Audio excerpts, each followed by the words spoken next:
충청북도가 허가 취소를 결정하면서 청주병원이 45년 만에 문을 닫게 됐습니다. 청주병원은 법적 대응을 예고했습니다. 통합 10년을 맞아 덩치가 커진 청주시가 특례시 지정과 분구를 추진하고 있습니다. 당장은 쉽지 않아 보입니다. 충청권 광역철도 청주 도심 통과와 KTX 세종역 설치를 맞교환하는 정치적 거래를 했다는 전 국토부 장관의 발언이 나왔습니다. 김영한 지사는 사실이 아니라고 부인했습니다. 주민들이 직접 지방의회를 감시하는 시민단체 활동이 농촌지역 군의회로 확대되고 있습니다.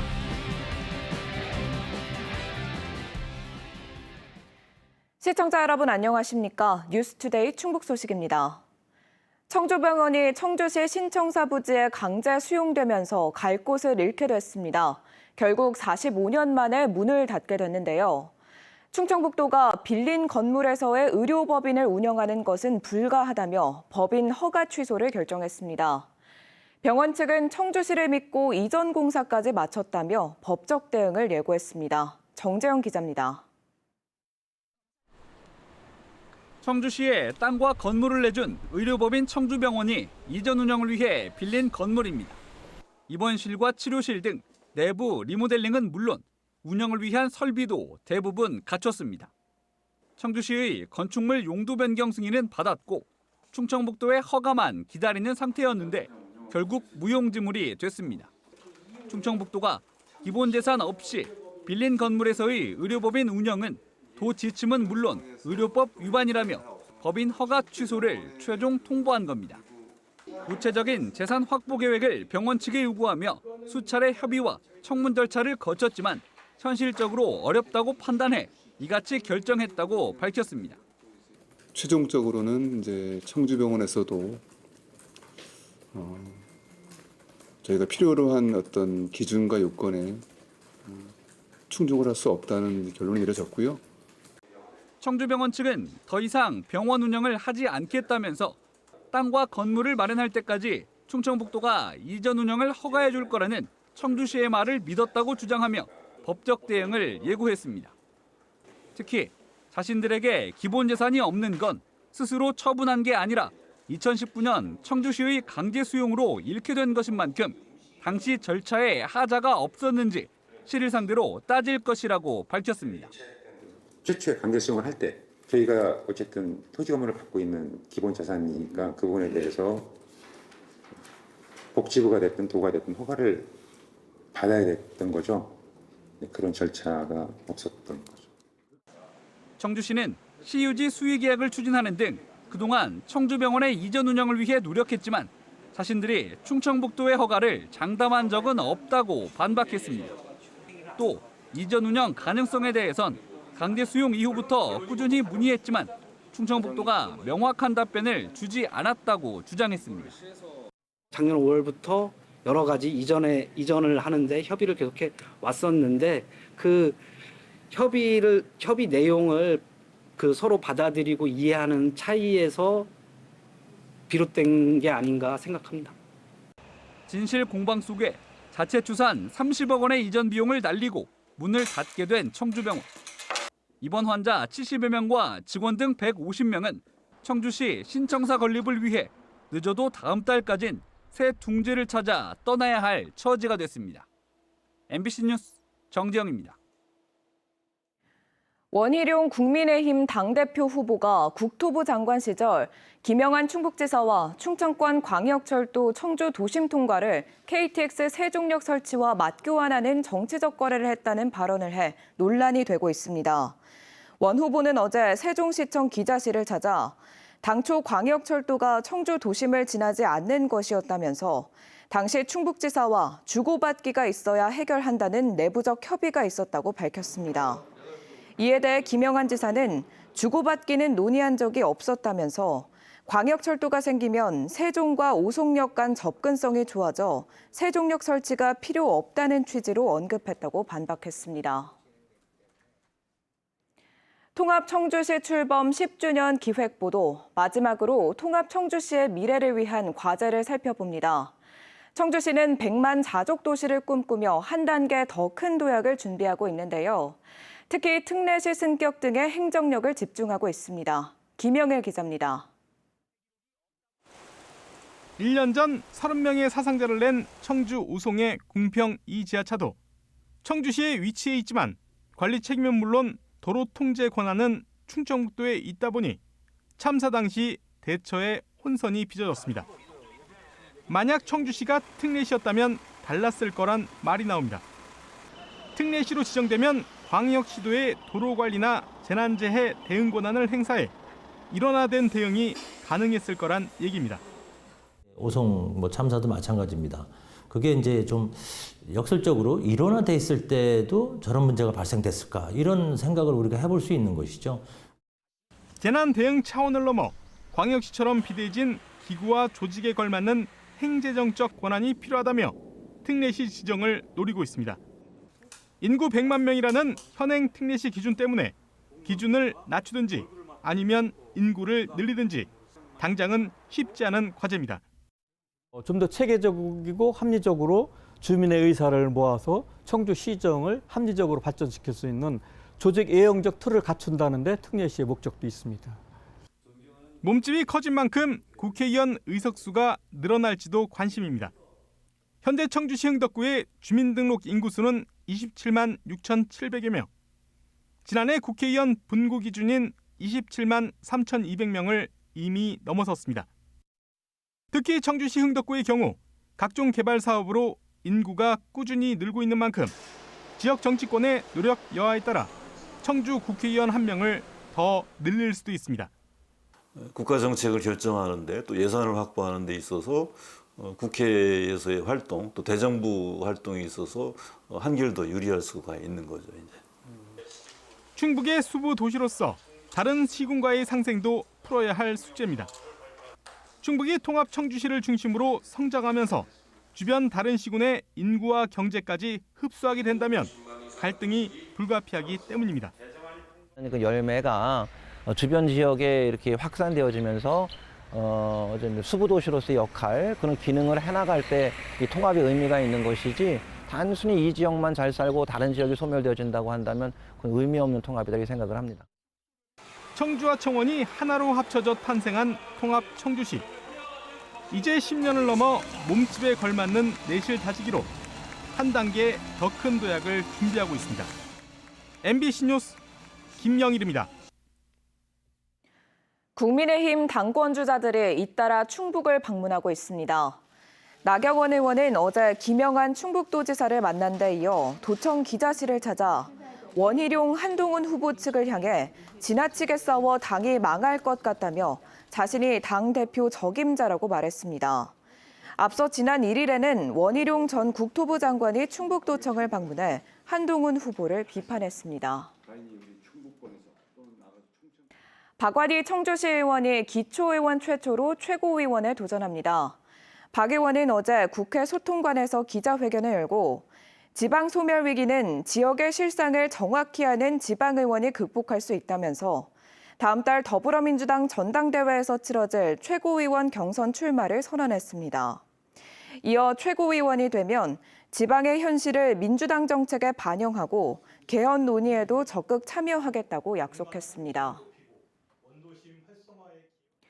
주민들이 직접 지방의회를 감시하는 시민단체 활동이 농촌 군지역의회로 확대되고 있습니다.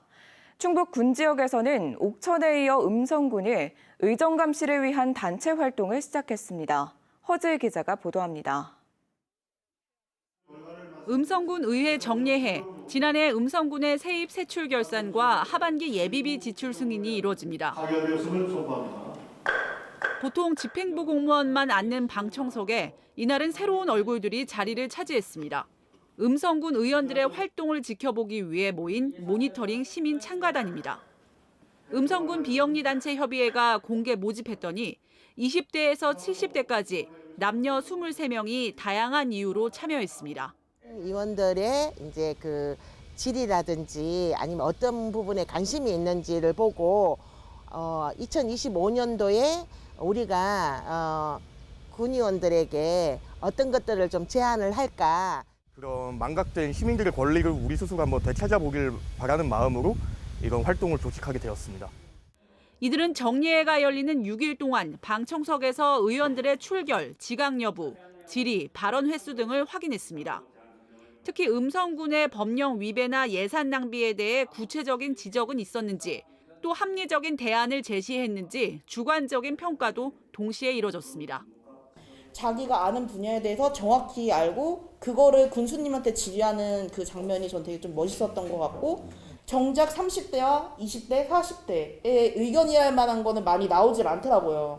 그 예산도 저희가 감시하고 어떻게 하고 있는지 보는지 잘 쓰이고 있는지, 그리고 이런 거 편성해달라고 요구도 할 수 있는, 그게 이제 시민들의 역할이고 권한이거든요. 그래서 몇몇 활동가가 특정 이슈 관련 의정을 모니터링하다 일반 주민으로 조직을 확대해 정례화한 겁니다.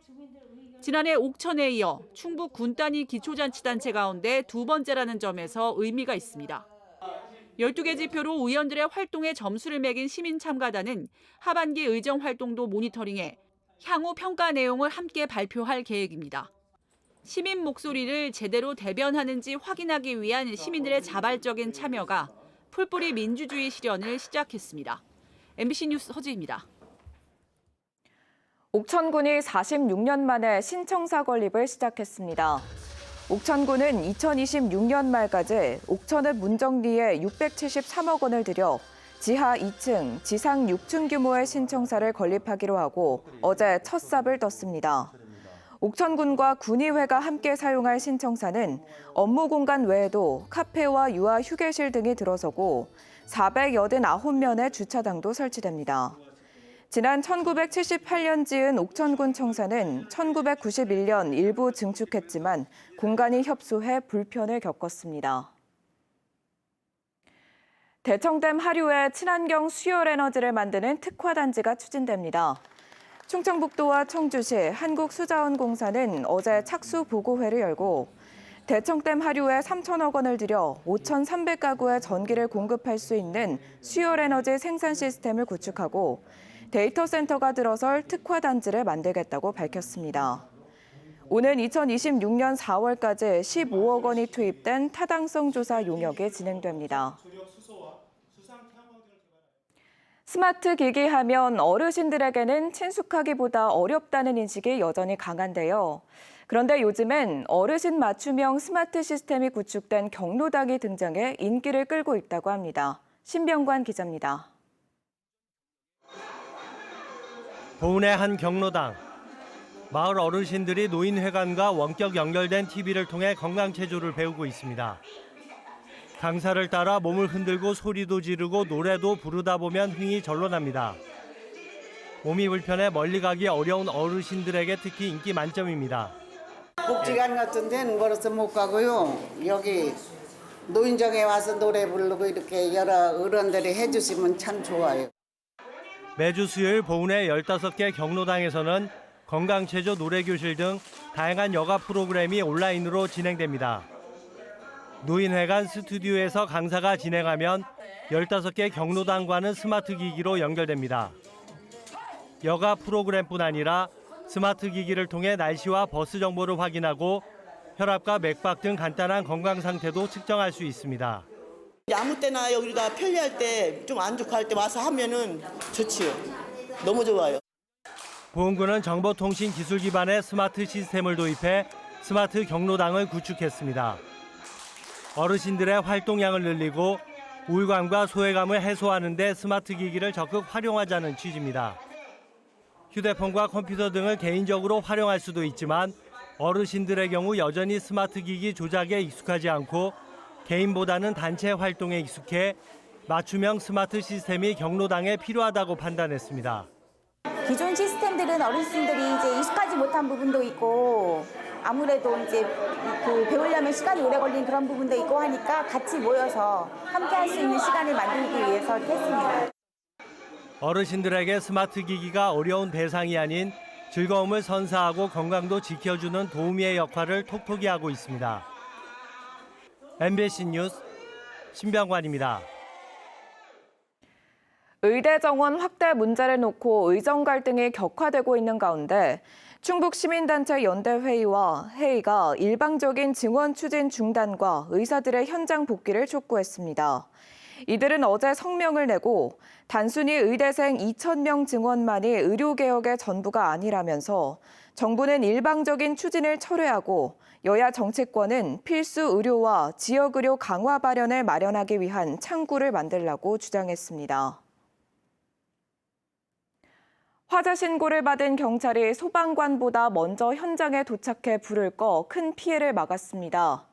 지난 2일 8시쯤 청주시 명암저수지 선착장 목조 건물에서 불이 나자 청주 상당경찰서 용암지구대 유선경사와 전주성 순경이 신고를 받고 4분 만에 현장에 도착해 순찰차에 있던 소화기로 초기 진화에 성공했습니다. 청주 동부소방서는 경찰 덕분에 큰 피해를 막았다며 감사패를 수여할 예정입니다.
오늘 새벽 1시 40분쯤 청주시 사직동의 한 3층짜리 건물 지하에서 불이 나 5시간 만에 진화됐습니다. 이 불로 건물 3층에 있던 주민 2명이 연기를 마셔 병원으로 옮겨졌습니다. 소방당국은 자동차 부품 창고로 쓰고 있는 건물 지하실 전기 설비에서 불이 난 것으로 보고 정확한 화재 원인을 조사하고 있습니다. 갓난아기의 얼굴을 눌러 숨지게 한 친모가 구속됐습니다. 충주경찰서는 지난달 5일 충주시 연수동 자택에서 자신이 낳은 아기를 질식해 숨지게 한 21살 친모를 살인 혐의로 구속했습니다. 미혼모인 피해자는 가족들에게 임신 사실을 숨겨왔는데 아기 울음소리가 들리면 출산 사실을 들킬까 봐 그랬다며 범행을 자백했습니다. 여성이 혼자 사는 집을 골라 현관문 잠금 장치에 체액을 잇따라 뿌린 남성을 검찰이 스토킹 혐의로 구속 기소했습니다. 청주지검은 지난해 11월부터 넉 달간 20대 남성이 같은 아파트에 혼자 사는 여성 3명의 집에 체액을 뿌린 사건을 재수사해 재물 손괴 혐의에 여성들을 스토킹한 혐의까지 추가 적용했습니다. 앞서 경찰은 재물 손괴 혐의만을 적용해 사건을 송치했습니다. 방과 후 프로그램과 돌봄을 제공하는 늘봄학교가 2학기 충북 도내 모든 초등학교와 특수학교에서 실시됩니다. 올해 들어 100개 교에서 늘봄학교를 운영한 충북교육청은 2학기 전면 시행에 대비해 실무직원 131명을 각 학교에 배치하고 역량 강화 연수를 하고 있습니다. 올해는 초등학교 1학년을 대상으로 시행하고 내년에는 초등 1, 2학년, 후년에는 6학년까지 늘봄학교를 신청할 수 있습니다. 경찰이 이륜차와 개인형 이동장치의 법규 위반에 대한 집중 단속을 벌입니다. 충북경찰청은 다음 주부터 9월 말까지 법규 위반이 상습적으로 일어나는 구간에서 일주일에 2번씩 신호 위반과 안전모 미착용, 2인 탑승 행위 등을 단속한다고 밝혔습니다. 올해 들어 지난달까지 도내에서 273건의 이륜차 교통사고가 발생해 19명이 숨졌고 이는 전체 교통사고 사망자의 25% 수준입니다. 청주시 현도면에 추진 중인 재활용 선별센터에 대해 지역 주민들이 반대하고 있습니다. 현도면 주민들은 재활용 선별센터는 주변에 부정적인 영향을 주는 혐오 시설인데 주민 공모로 혐오시설 입지를 선정하도록 한 상생발전 방안이 지켜지지 않았다면서 사업 백지화를 요구하는 철회서를 청주시에 제출했습니다. 이에 대해 청주시는 재활용 선별센터는 세척이나 소각, 매립을 하지 않아 혐오시설로 보기 어렵다고 설명했습니다. 2차 전지 산업의 전망을 조명하는 대규모 회의가 청주에서 열렸습니다. 지금까지 뉴스투데이 충북 소식이었습니다. 시청해주신 여러분 고맙습니다.